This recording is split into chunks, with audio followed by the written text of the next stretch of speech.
Graça e paz, irmãos. Amém. Gostaria de convidar a igreja para abrir a Bíblia no capítulo 9 do livro de Atos. Atos, capítulo 9. Vamos ler um pouquinho isso aqui. Saulo, respirando ainda ameaças e morte contra os discípulos do Senhor, dirigiu-se ao sumo sacerdote e lhe pediu cartas para as sinagogas de Damasco, a fim de que, caso achasse alguns que eram do caminho, assim homens como mulheres, os levasse presos para Jerusalém. Seguindo ele estrada fora, ao aproximar-se de Damasco, subitamente uma luz do céu brilhou ao seu redor, e caindo por terra, ouviu uma voz que lhe dizia: Saulo, Saulo, por que me persegues? Ele perguntou: quem és tu, Senhor? E a resposta foi: eu sou Jesus, a quem tu persegues, mas levanta-te e entra na cidade, onde te dirão o que te convém fazer. Os seus companheiros de viagem pararam emudecidos, ouvindo a voz, não vendo, contudo, ninguém. Então se levantou Saulo da terra, e abrindo os olhos, nada podia ver.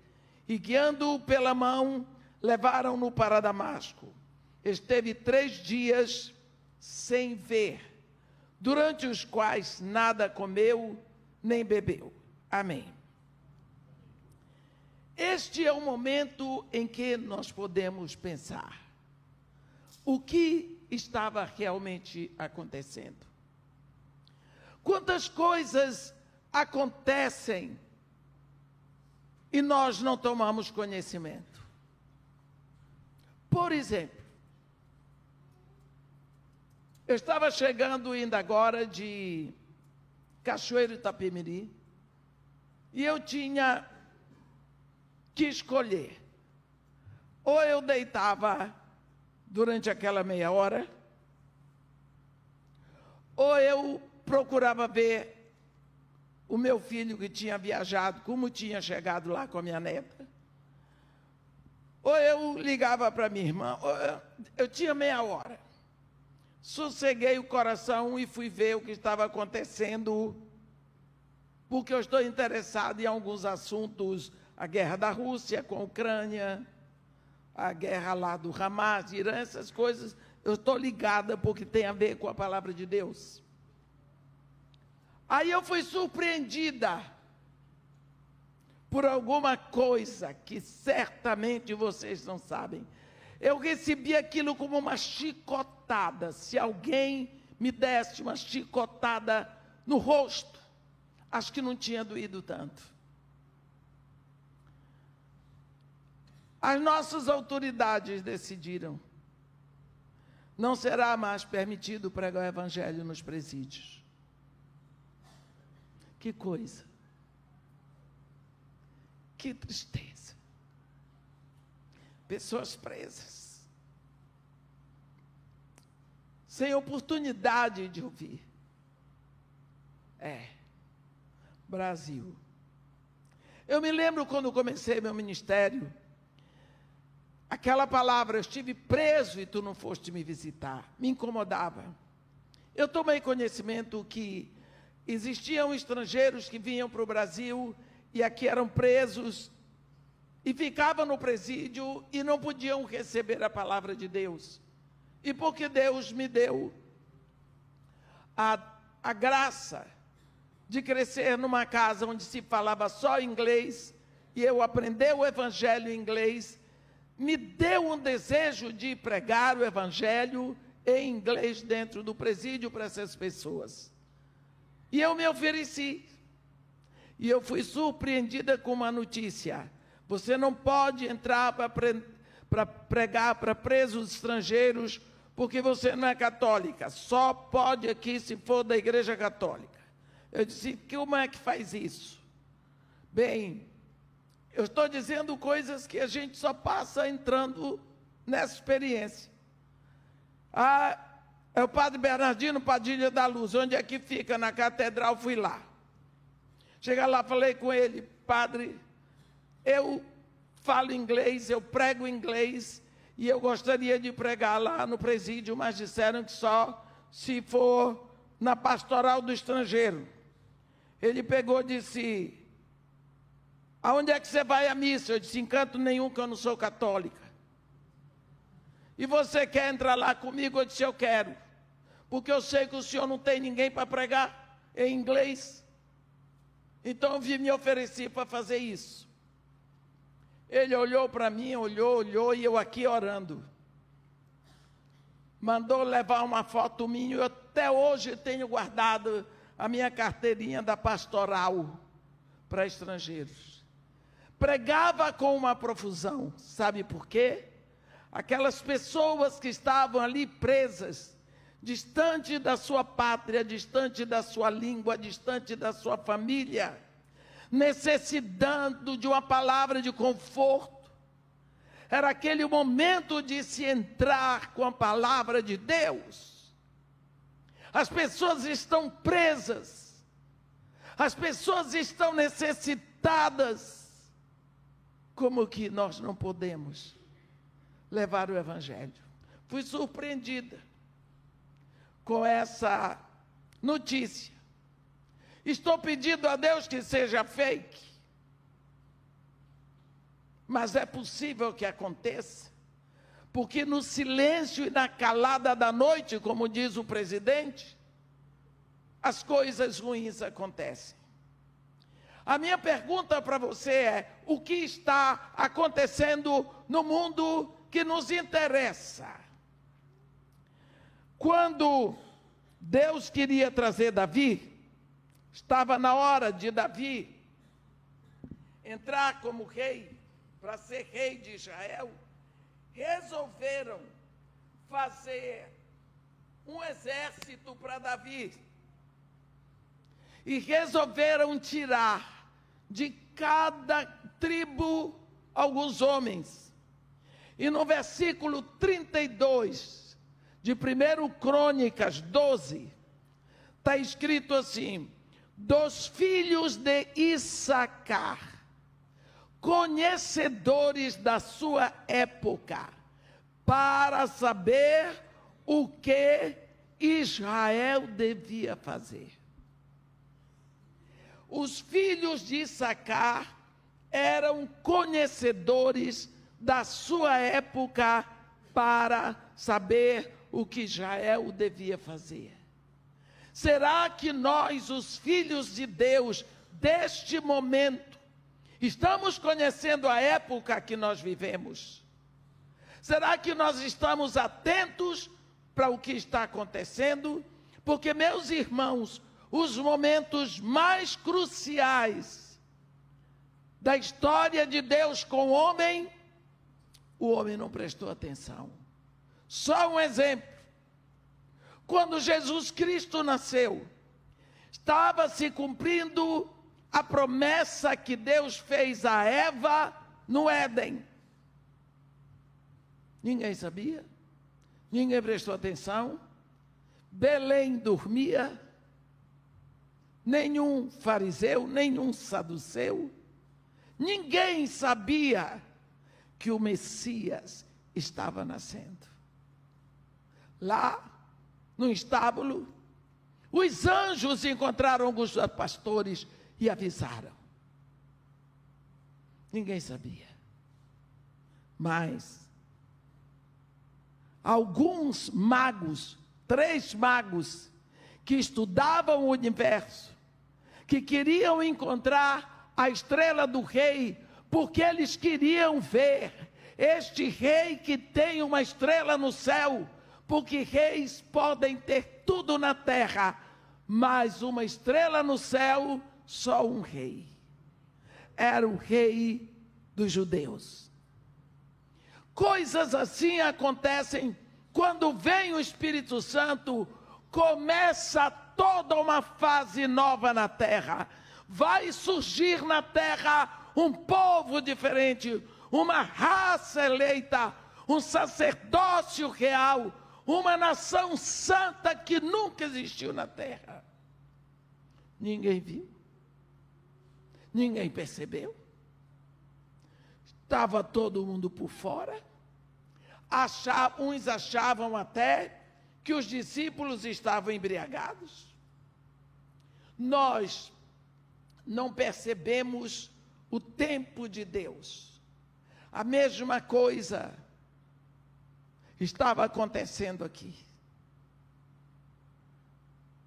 Jesus Cristo já tinha pago o preço da redenção.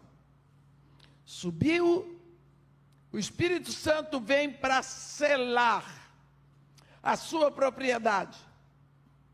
No dia de Pentecostes, a cidade estava cheia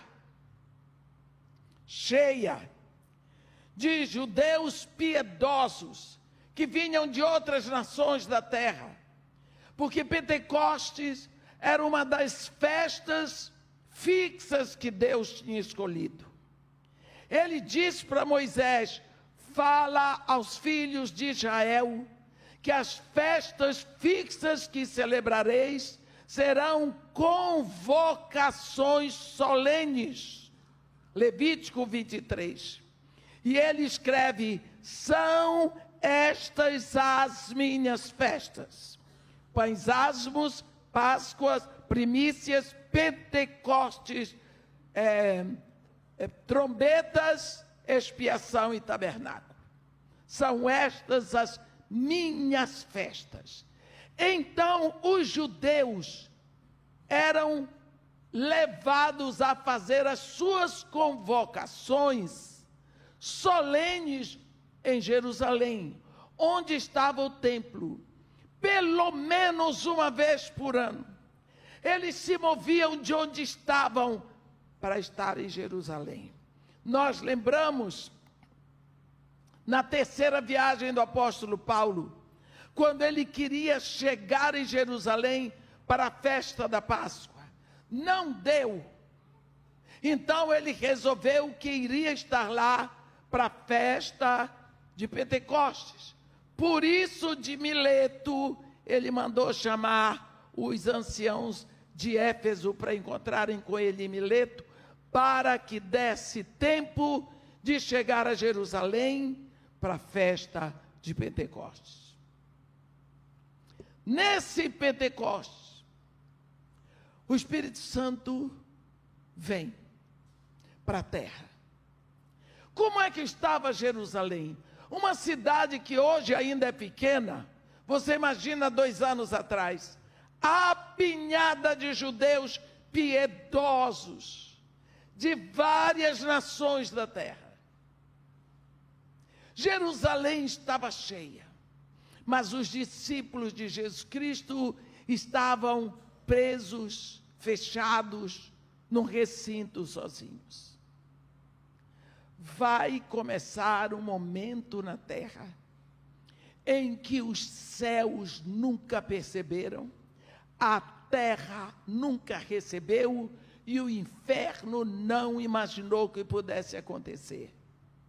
Seres humanos aqui na terra se tornarão habitação do Espírito de Deus. Esse é um momento fenomenal, indescritível. Ninguém podia imaginar que isso acontecer. Jesus Cristo já tinha avisado no capítulo 14 do Evangelho de João. O Espírito hoje habita convosco, mas ele estará em vós. Ele usa os verbos no presente e no futuro. Hoje ele habita convosco, porque ele está em mim e eu estou convosco. Mas no futuro ele estará em vós. Vocês já pensaram que momento é esse? Mudou tudo na terra. Do ponto de vista espiritual, a terra agora está em aliança com os céus. Uma vez que tem um homem nos céus, entronizado em glória ao lado de Deus Pai Todo-Poderoso, então o seu Espírito vem habitar na terra. Mas não nas cadeiras das igrejas, em um povo. Aquele que ouve a palavra da verdade, o evangelho da salvação, crê, pronuncia Jesus como seu único Senhor, suficiente Salvador, o Espírito Santo lhe é dado. O Espírito Santo lhe é dado. Deus agora vai ter, sim, a sua proposta na terra. Lembra quando ele falou com Moisés, no capítulo 19 de Êxodo? Fala aos filhos de Israel, agora se diligentemente ouvirdes a minha voz e guardardes a minha aliança, então sereis a minha propriedade peculiar entre todos os povos, porque toda a terra é minha. Vós me sereis sacerdócio real e nação santa. Esta é a proposta de Deus. Mas Israel não guardou a aliança. Israel quebrou a aliança. Foi tantas vezes levado cativo por quebra de alianças. Só que Deus não desistiu do seu propósito. Eu terei na terra sacerdócio real, nação santa. Pedro um dia abre a boca e diz, na primeira carta, no capítulo 2, versículo 9, vós, porém, sois raça eleita, sacerdócio real, nação santa, povo de propriedade exclusiva de Deus, a fim de proclamardes as virtudes daquele que vos chamou das trevas para a sua maravilhosa luz. Vós, sim, que antes não erais povo, mas agora sois povo de Deus. Vós que não tinhas alcançado a misericórdia, mas agora alcançastes a misericórdia. O que é que Pedro está dizendo? Aquilo que não foi feito com Israel, agora Deus faz com a igreja. Por quê? Porque no dia de Pentecostes surge uma raça diferente, chamada raça eleita na terra. Deus criou as raças, branco, negro, vermelho, amarelo, os mestiços que nem eu. Mas Deus olhava para uma raça eleita. Eleita quer dizer tirada de todas as raças. A raça negra, da raça branca, da raça amarela, da raça vermelha. Ele ia tirar um povo para formar uma raça. Qual a diferença dessa raça? Chamada raça eleita, é que essa raça teria dentro de si o Espírito. A Bíblia diz que quando o Espírito desceu, ouviu-se um som do céu como de um vento impetuoso que encheu toda a casa. Apareceram distribuídas dentre eles línguas de fogo que pousou sobre cada um. Pousar, se você olhar no dicionário, é permanecer, é ficar. A língua de fogo vem sobre cada um, fica. Este fogo é o mesmo fogo que tocou os lábios do profeta Isaías e que não deformou. E o querubim e o serafim disse: tua iniquidade foi tirada, teu pecado foi perdoado.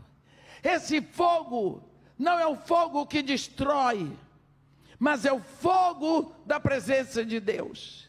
Então, surge naquele momento um povo diferente na terra. Um povo que tem um fogo dentro, uma chama de fogo. É uma raça diferente no meio de todas as raças. Logicamente, anjos e demônios, o reino espiritual, quando olharam aquelas pessoas, se assustaram. É uma raça eleita. Isso começa no dia de Pentecostes. Ali estava encerrada a lei. A lei encerrava ali, quando Jesus Cristo na cruz cumpriu toda a lei. Daqui para frente é a graça. A Bíblia diz que a lei foi dada por intermédio de Moisés, a graça e a verdade através de Jesus Cristo. Mas acontece que porque nós não percebemos o tempo, também em Israel não perceberam que a graça tinha chegado e a lei tinha cumprido o seu papel. Então, por causa disso, fariseus, saduceus, todo aquele povo teve dificuldade para aceitar o povo que já estava vivendo na graça. Por isso, desde o dia de Pentecostes, as coisas começaram a ficar difíceis em Jerusalém. E por causa disso, a perseguição começou.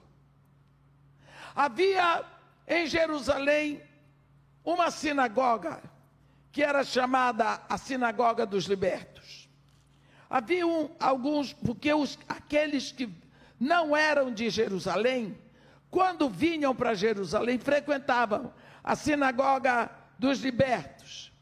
A Bíblia diz no capítulo 6 de Atos, no versículo 9, levantaram-se, porém, alguns dos que eram da sinagoga chamada dos libertos, dos sirineus, dos alexandrinos, dos da Cilícia e Ásia. Então esses homens, eles frequentavam, eles iam para a sinagoga dos libertos. Lá, nós vamos encontrar judeus experts na lei e nos profetas. Entre eles, Estevão, Saulo, que era da Cilícia. Saulo, nós vamos dedicar a nossa atenção agora a direcionado para ele. Saulo era da Cilícia, um jovem promissor, inteligente, de excelente família, monetariamente falando, a família dele era abastada. Mês passado nós estivemos na casa dele, onde ele foi criado, em Tarso. Os pais investiram na educação daquele rapaz. Ele, quando dá o testemunho dele, diz que ele era fariseu de fariseus. E ele diz: quanto à lei, eu era fariseu, mas quanto ao zelo, me tornei perseguidor da igreja. O limiar entre o zelo e a perseguição é muito sutil. Quantas vezes nos tornamos perseguidores dos nossos filhos, por causa do cuidado, por causa do zelo que temos. Eu chamei meu filho, eu quero lhe pedir perdão. De quê, mamãe? Eu disse: meu filho, porque eu tive tanto medo que você se perdesse. Eu tive tanto medo que você seguisse por caminhos errados. Eu tive tanto medo que você não me obedecesse.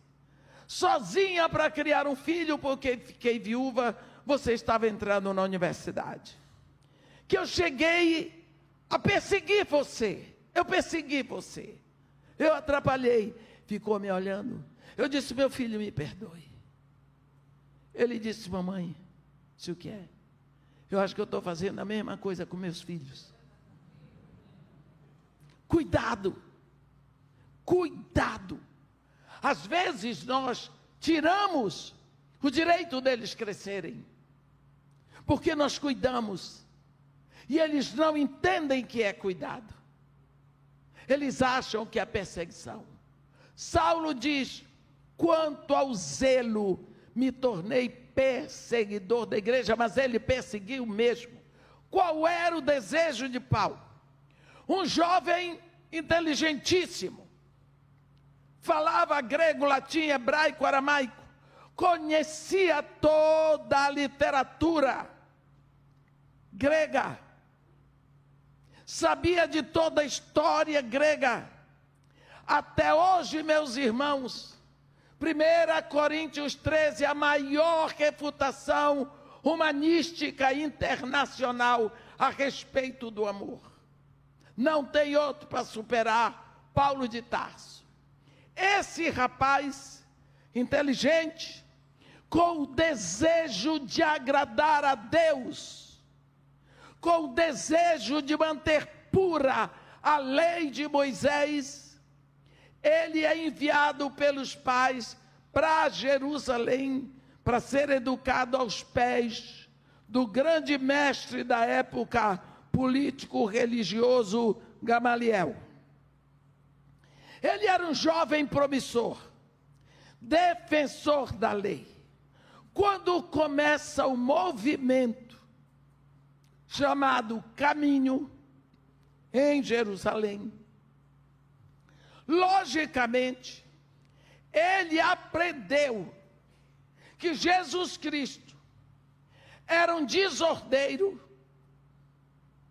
que se chamava de Messias, que ele teve a morte que devia ter na cruz, porque ele era maldito, e que seus discípulos roubaram o seu corpo para dizer que ele tinha ressuscitado. Então, quando começa o movimento tão grande numa igreja, num lugar tão pequeno, Paulo começa a discussão com Estevão na sinagoga dos libertos. Estevão era um profundo conhecedor da lei e dos profetas e era cheio do Espírito. Paulo era um profundo conhecedor da lei e dos profetas e não tinha o Espírito. Mais tarde, Paulo vem dizer que o homem natural não discerne as coisas espirituais. E é o que estava acontecendo agora. Por causa disso, nós sabemos que a discussão foi ferrenha. Estevão foi levado ao Sinédrio e lá ele recebe a sentença de morte por apedrejamento. E Saulo, capítulo 1 do versículo 8 de Atos, consentia na sua morte. Depois que há o apedrejamento de Estevão, a perseguição cresce a tal ponto contra o caminho, que era a igreja, e Paulo se sentiu fortalecido. A Bíblia diz que todos, com exceção dos apóstolos, foram dispersos pelas regiões da Judéia e Samaria. Só ficaram os apóstolos. Paulo se sentiu fortalecido. E ele pensou, como eu ajudei a limpar Jerusalém dessa raça, eu vou fazer a mesma coisa em Damasco. Damasco ficava a 6 dias de Jerusalém. E lá em Damasco existiam mais ou menos 40 sinagogas. Então, Saulo vai ao sumo sacerdote e pediu cartas que lhe autorizassem entrar nas sinagogas de Damasco, e se lá ele encontrasse algum discípulo de Jesus Cristo, fosse homem, fosse mulher, ele traria preso para Jerusalém. E ele recebe essas cartas e vai e entra com os seus companheiros caminho de Damasco. A Bíblia diz que quando ele se aproximava de Damasco, uma luz do céu brilhou em volta dele. E ele caiu por terra. Literalmente caiu do cavalo. E ele ouviu a voz que lhe dizia: Saulo, Saulo, por que tu me persegues? E ele disse: quem és tu, Senhor? Eu sou Jesus, a quem tu persegues. Lá no capítulo 26 de Atos, 22 de Atos, quando ele dá o testemunho dele, ele diz que Jesus falou: eu sou Jesus, o Nazareno, a quem tu persegues. Mas levanta-te e entra na cidade, onde te dirão o que te convém fazer. Bem, vamos parar um pouquinho aqui. A expectativa de Saulo, qual era? Vou para Damasco, e eu vou de sinagoga em sinagoga, eu tenho autoridade dos principais sacerdotes, e eu vou vasculhar, e eu vou limpar, eu vou fazer valer, e eu vou acabar com essa palhaçada. E quem não quiser negar o nome desse Nazareno, vai vir preso para Jerusalém, e nós vamos fazer com eles o que fizemos com os outros. Paulo, o desejo dele era tornar pura a religião judaica, era manter pura a lei, sem infiltração de uma mentira trazida por um sujeito que era o Nazareno. Agora, quando ele entrou naquele caminho, ele tinha uma perspectiva. Tudo o que ele ia fazer, tudo planejado, tudo certo. E é dessa forma que ele ia agradar a Deus. Agora ele está no chão.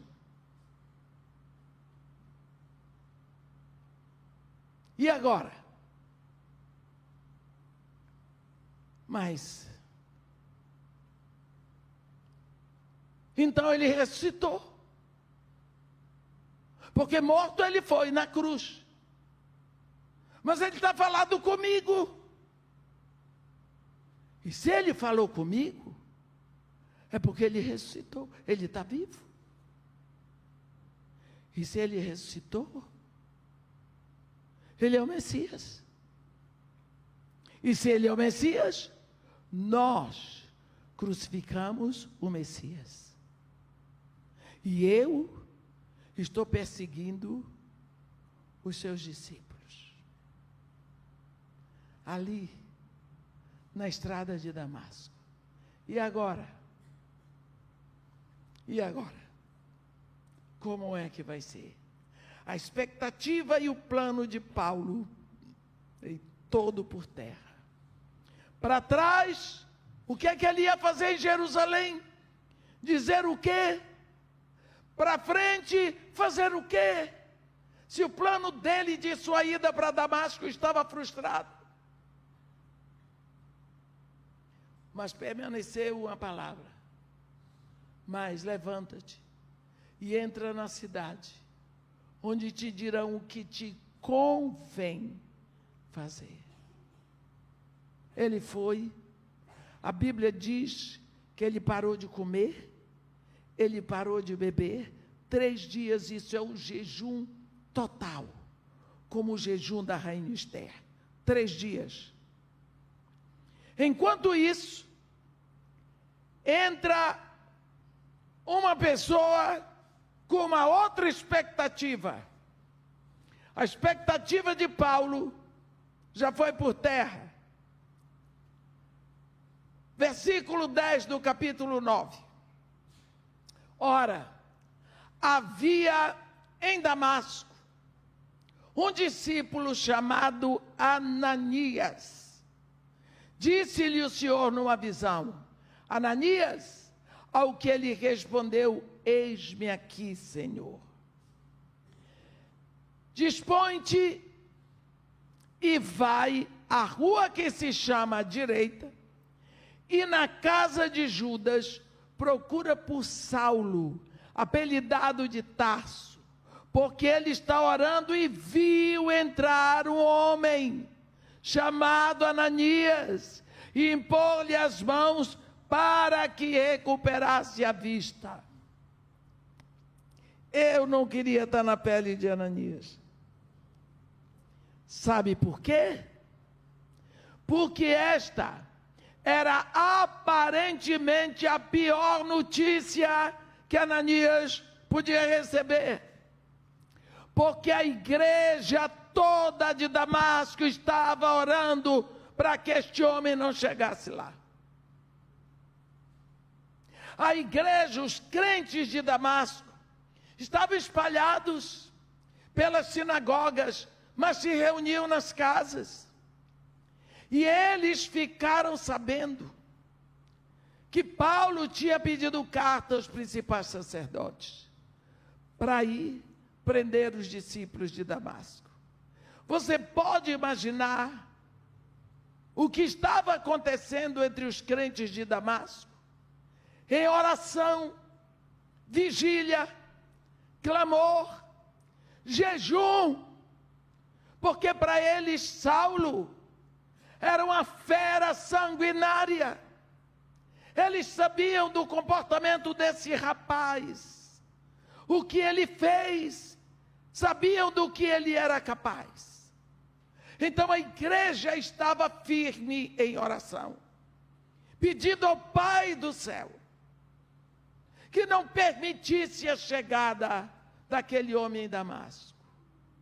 Agora Jesus Cristo procura um discípulo, Ananias, e diz para ele: dispõe-te e vai à rua que se chama à direita, e na casa de Judas procura por Saulo, apelidado de Tarso. Ananias diz: pronto, a fera chegou. Eles orando para Paulo não chegou, Jesus vai dizer que ele já está lá. Porque ele está orando e viu um homem chamado Ananias entrar, impor-lhe as mãos para que recupere a visão. Eu queria que vocês pudessem imaginar o susto de Ananias. Deus não levou em consideração a nossa oração. Tanto jejum, tanto clamor, tanta oração, e o homem já chegou. Mas ele está cego. Então esse discípulo, agonizando na dor, preocupado com seus filhos, com sua família e com todos os cristãos, ele resolve dar um conselho a Jesus Cristo. Aconselhou. O discípulo vai aconselhar o mestre. Senhor, de muitos temos ouvido a respeito deste homem. Quantos males tem feito aos teus santos em Jerusalém? E para cá, o senhor sabe o que ele veio fazer? Eu sei. E para cá, trouxe autorização dos principais sacerdotes para prender a todos aqueles que invocam o teu nome. É isso que ele veio fazer aqui. Deixa o homem cego. Porque cego ele não pode perseguir a gente. Olha o que ele já fez. Olha do que ele foi capaz. Ele vem trazer a perseguição para cá.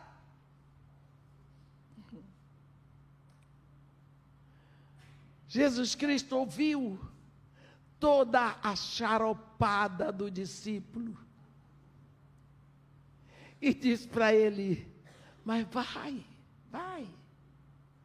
porque este é para mim um instrumento escolhido para levar o meu nome perante gentios e reis, como também perante os filhos de Israel, porque eu vou lhe mostrar o quanto vale sofrer pelo meu nome.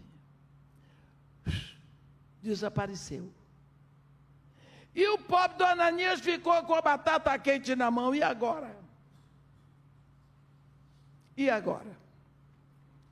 Tem uma das coisas que eu não compreendo. Eu sou nascida e criada no tradicionalismo. O pessoal chama igreja tradicional, igreja pentecostal.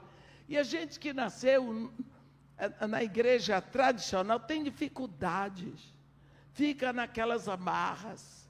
Eu fico olhando às vezes o comportamento das pessoas que nasceram numa igreja pentecostal, e o meu, eu digo: Senhor, o que é isso? Tira de mim essa casca, quebra essas minhas amarras. É difícil para mim. O povo diz: porque Deus me disse isso, porque Deus me disse aquilo, porque Deus me disse aquilo. O meu Deus não fala muito, não. O meu Deus não é tagarela, pastor. Não é tagarela. Ele fala comigo na palavra. Está dito. Jesus Cristo diz assim: eu sou Jesus a quem tu persegues, mas dispõe-te e entra na cidade, onde te dirão o que te convém fazer. Pá, acabou. Mas se ele fala isso com uma pessoa hoje, porque você vai fazer isso, porque você vai fazer aquilo, porque você vai fazer aquilo. Olha aqui, Jesus entregou o comando na mão de Ananias, desapareceu e acabou. Quando eu me lembro, na situação que estava Israel, Deus levanta Elias, vai lá, Acabe. Elias chega lá diante de Acabe e diz: rei, Deus em cuja presença eu me encontro me te diz que nem chuva nem orvalho cairão sobre essa terra por 3 anos consecutivos, segundo a minha palavra. 3 anos. 1 ano e meio em Querite, 1 ano e meio em Sarepta. Deus mandou voltar. Em 3 anos, num ministério desse, Deus falou rapidamente com Elias, ao todo 4 vezes, rapidinho. Por que será? Eu tenho uma dificuldade com isso. Jesus disse, largou, está dito, está dito.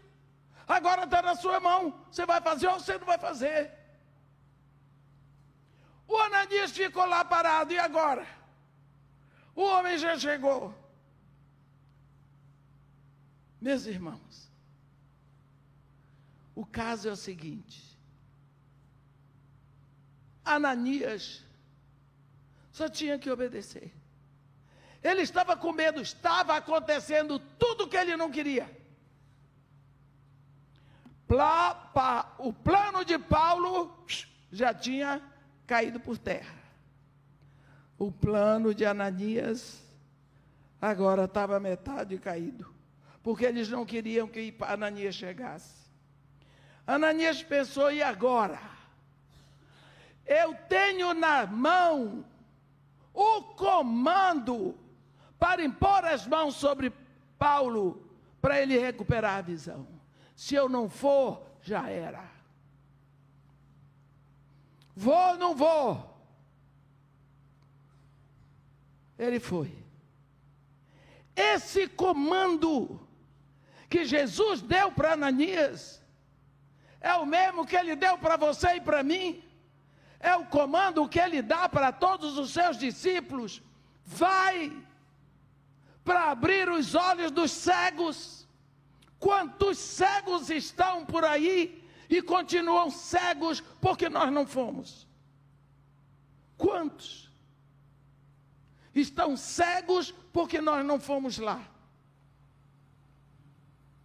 Eu me lembro de um homem que a vida dele era uma R15 na mão, ele se gabava, já matei não sei quantos.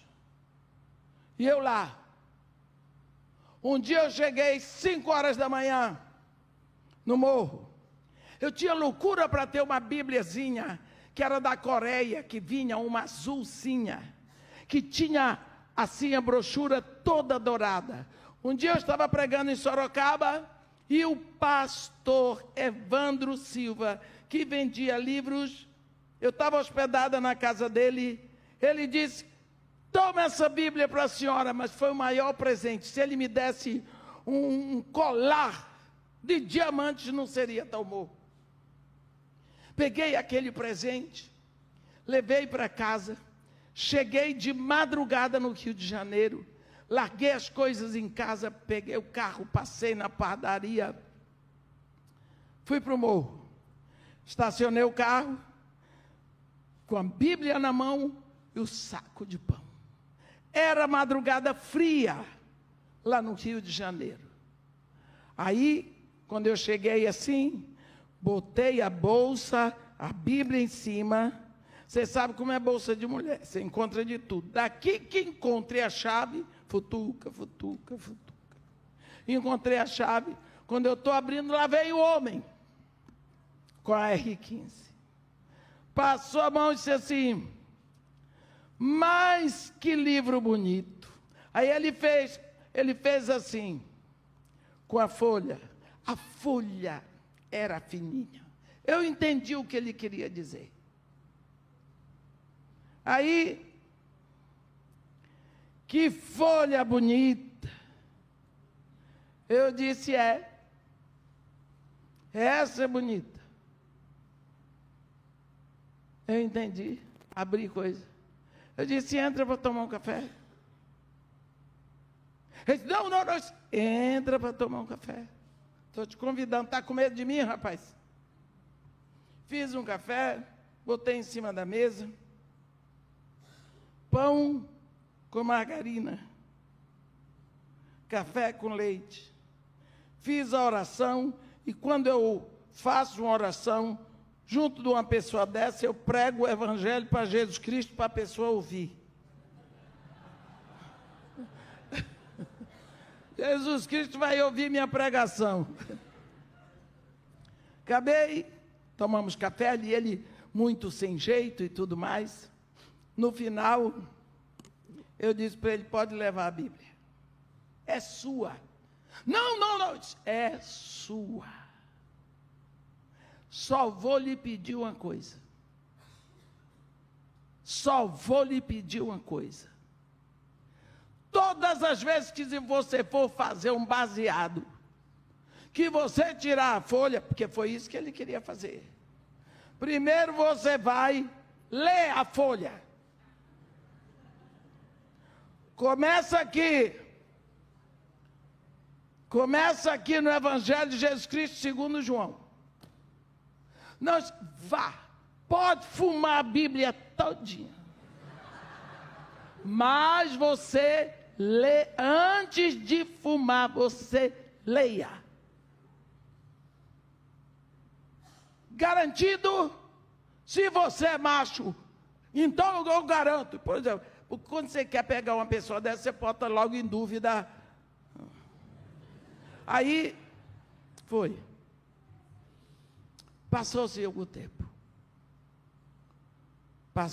tempo. Um dia eu encontrei com esse homem. Ele é pastor numa igreja depois da Baixada Fluminense, e ele foi perguntar, E ele veio me dizer que nunca conseguiu arrancar uma folha. Porque todas as vezes que ele arranca, ele tinha medo. Mas ele lia a folha. Você já pensou, se eu não tivesse trazido aquele homem, se eu não tivesse dado aquela Bíblia, porque aquela Bíblia foi difícil, eu daria qualquer uma, mas aquela era o meu sonho. Nunca cheguei a ler a Bíblia. O que eu estou dizendo é que existem muitos cegos do nosso lado. Se nós não formos o Ananias deles, eles vão continuar cegos. Quantas vezes nós falamos de Ananias? Esse Ananias só aqui. Na vida de Paulo, esse homem está presente. Nós desprezamos as pessoas.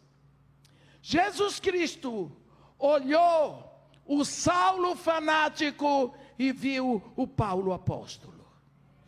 Havia uma proposta de Deus na vida daquele homem. Você pode imaginar o ministério de Pedro? Maravilhoso, né? Quem levou Pedro para Jesus? André, seu irmão. Ninguém fala de André, só fala de Pedro. Mas houve um André que o levou para Jesus. Houve um Ananias que impôs as mãos sobre Paulo. Jesus Cristo olhou para Simão, disse: tu és Simão, o filho de Jesus, mas tu serás chamado Cefas, rocha, Pedro. Ananias foi, e quando entrou na casa de Judas, foi impondo as mãos sobre Paulo e disse: Saulo, irmão. Para mim, essa é uma das expressões mais fortes da Bíblia. Este homem chega lá no momento em que Paulo está estraçalhado, sozinho, porque ele não tinha para onde pensar, estava cego, em Damasco, sem família, sem amigos, sem ninguém, com uma carta de autorização para perseguir cristãos. Ele estava no zero. Chega lá, um judeu, cristão, e diz: Saulo, irmão. O que aconteceu no coração desse homem? Algo se moveu lá dentro. O Senhor me enviou. Eu sou enviado do Senhor, a saber, o próprio Jesus, que te apareceu no caminho por onde vinhas, para que recuperes a vista e fiques cheio do Espírito Santo. Puxa vida. Um discípulo em Damasco. A Bíblia diz que na mesma hora, como que escamas caíram dos olhos de Paulo. E quando Paulo abriu os olhos, o primeiro rosto que ele viu foi o rosto de alguém que ele foi lá para prender e até matar. Como as coisas mudam. Tanto mudaram as coisas na vida de Ananias, como mudaram as coisas na vida de Paulo. A Bíblia diz que Paulo se levantou dali, se alimentou e logo pregava nas sinagogas a Jesus, afirmando ser este o Filho de Deus. Vamos parar aqui um pouquinho. Qual era Paulo tinha o seu plano, A igreja tinha o seu plano, mas Deus tinha o seu plano. O plano de Paulo foi frustrado, o plano da igreja foi frustrado, mas o plano de Deus vigorou. A Bíblia diz em Jó: bem sei que tudo podes e que nenhum dos teus planos pode ser frustrado. Quantas vezes nós fazemos nossos planos, acertamos direitinho, oramos, jejuamos, e depois nós chegamos diante de Deus e dizemos: Pai, eu estou com tudo isso aqui para fazer, dando certo, Senhor, eu vou entregar o dízimo, eu vou dar 10% também para as missões, e eu estou pedindo a sua bênção. Deus diz assim: por que eu vou abençoar o teu plano, se eu tenho um plano para ti, cheio de bênçãos que tu não queres? A Bíblia diz que Deus tem boas obras separadas para nós andarmos nelas, antes de nascermos. Mas nós não queremos. Nós queremos as nossas escolhas. Precisamos abrir os nossos olhos. A expectativa de Paulo foi frustrada. A expectativa da igreja foi frustrada, mas a expectativa de Deus continuou e se firmou. Deus queria que Saulo chegasse em Damasco, começasse a pregar em Damasco, e de lá, ali, começasse o ministério dele. No lugar onde ele foi para perseguir, prender, era lá que ia ser o berçário para o ministério gigantesco de Paulo de Tarso.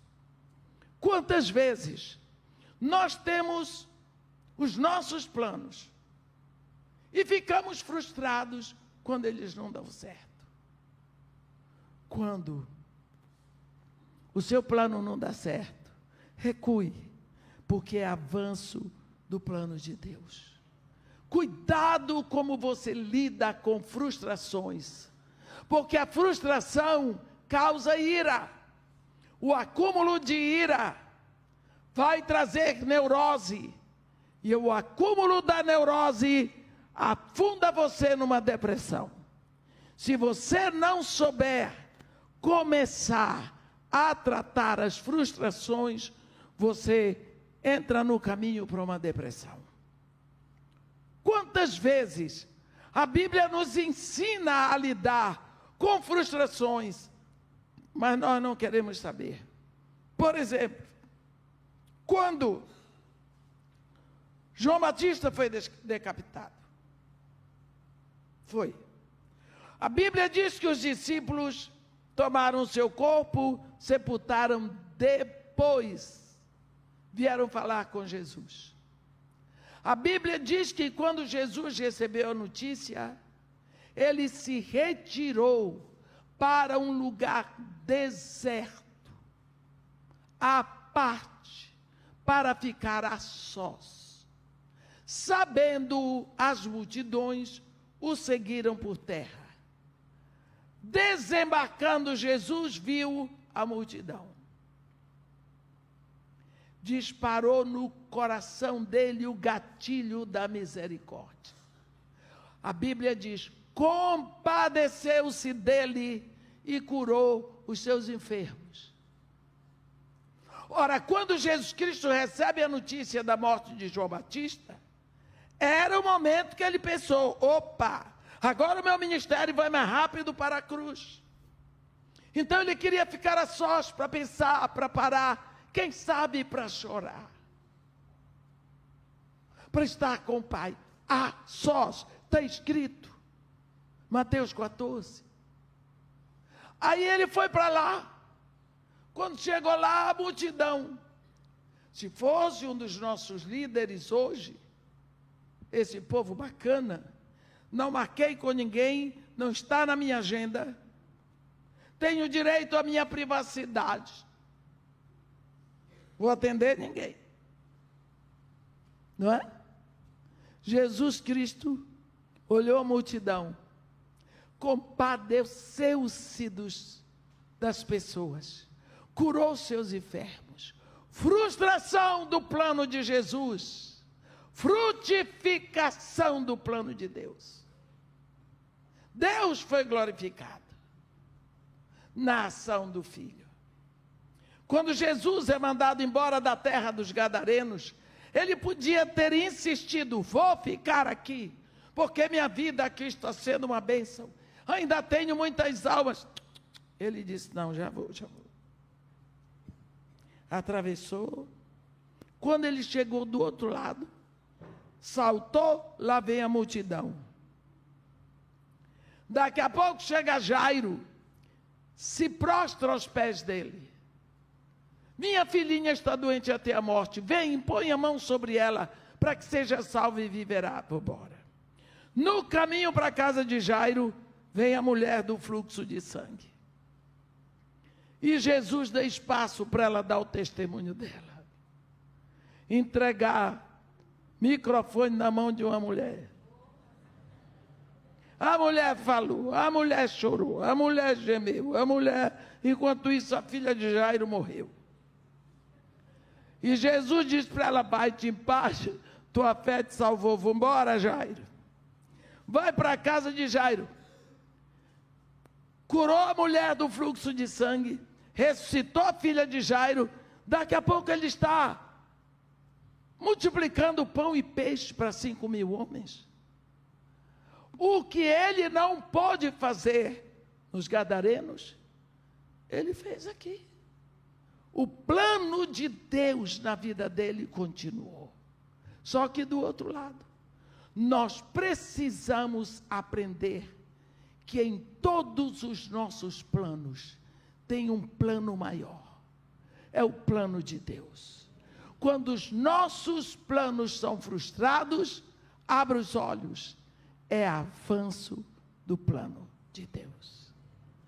Nesse trecho que nós vimos hoje, Paulo não sabia que havia um ministério, mas ele se torna o apóstolo Paulo. A igreja que não queria Paulo lá foi abençoada com a presença de Paulo ali. E o reino de Deus assim vai crescendo. Portanto, meus irmãos, nós precisamos saber que a multiforme graça de Deus, ela é derramada ao modo dele e não ao nosso modo. Nós podemos não saber o que está acontecendo aqui, qual é o momento. Nós estamos vendo o que está acontecendo na Rússia com a Ucrânia. Pode ser que este homem, o Putin, se torne Gog. Se ele conseguir se apossar da Ucrânia, ele será configurado Gog. Porque quando Deus fala, ele diz: filho do homem, volta o teu rosto contra Gog, da terra de Magog, príncipe de Ros. Ros não é um país. Ros é a aglomeração de todos os povos de língua russa. A Rússia já anexou a Geórgia. Depois anexou a Crimeia. Só falta anexar a Ucrânia para se tornar o príncipe de Ros. Já tem 30% do território da Ucrânia e vai entrar em guerra nuclear se tomarem dela esses 30%. É o que eles dizem. Eu estou acompanhando porque tem a ver com a palavra de Deus. Vocês sabem o que está acontecendo porque essa história do Hamas? Nós precisamos estar atentos às Escrituras. Errais não conhecendo as Escrituras nem o poder de Deus. Nós precisamos saber o que está acontecendo. O que está acontecendo no rio Eufrates está profetizado. Por isso, Paulo não tinha percebido que a lei estava completa, que começou o momento da graça e começou a perseguir os da graça. Talvez nós estejamos perdendo tempo por não discernirmos o tempo que estamos vivendo. Os últimos dias começaram no dia de Pentecostes, está escrito em Atos 2.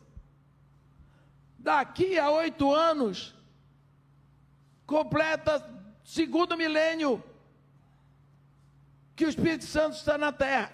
Ah, mas o que vai acontecer? Não sei. Eu só sei que o Espírito Santo desceu 50 dias depois que Jesus subiu. O que é que está acontecendo? Será que você está percebendo? Ou nós estamos estranhos à Escritura? Como Paulo e os outros judeus estavam, e por isso perseguiram a igreja. Nós precisamos orar. Nós precisamos da palavra. Nós precisamos abrir os nossos olhos, porque Deus não nos fez igreja do século 21 à toa. Existem muitos Paulos que vão ficar cegos, se nós, como discípulos, não levarmos o que eles precisam. Quando Jesus Cristo nos chamou como discípulos, Ele nos deu de incumbência. Ide, fazei discípulos. É só isso que nós temos que fazer. E como é que se faz discípulos? Ensinando o que Ele nos tem ensinado. E esta é a forma dele estar. Eis que eu estou convosco todos os dias, até a consumação do século. Amém? Que Deus nos abençoe e nos guarde. Que faça resplandecer seu rosto sobre nós. E tenha misericórdia de todos nós. Amém.